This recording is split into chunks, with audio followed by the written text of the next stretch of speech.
This from ESPN.com. It's every contender's biggest roster hole and the chances of a significant trade. For the Cavs, they say the biggest roster hole, defensive wing.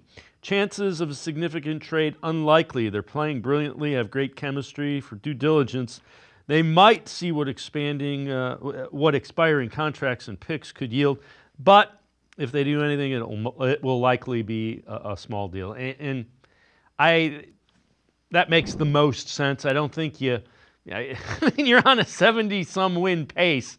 Why would you mess with with the chemistry unless it was for, another guy like a Donovan Mitchell?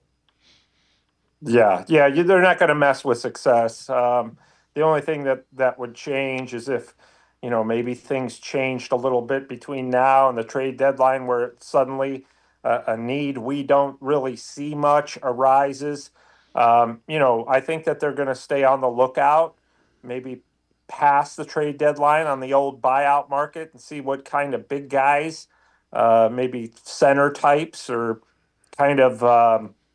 Lamar Stevens types, if you remember him, just an athletic forward who would go inside and kind of bang, even though he was more of a small forward in body, he was a power forward position. So I think that they, potentially, and I even say that it's a long shot that they would go out and find another, big man or kind of physical player underneath. Again, I think that's a long shot. As you said, Dave, you're on a 70-win pace. You're beating the Oklahoma City Thunder after they had won 15 straight. You're going on the road on the West Coast for the first time and winning all four of those games.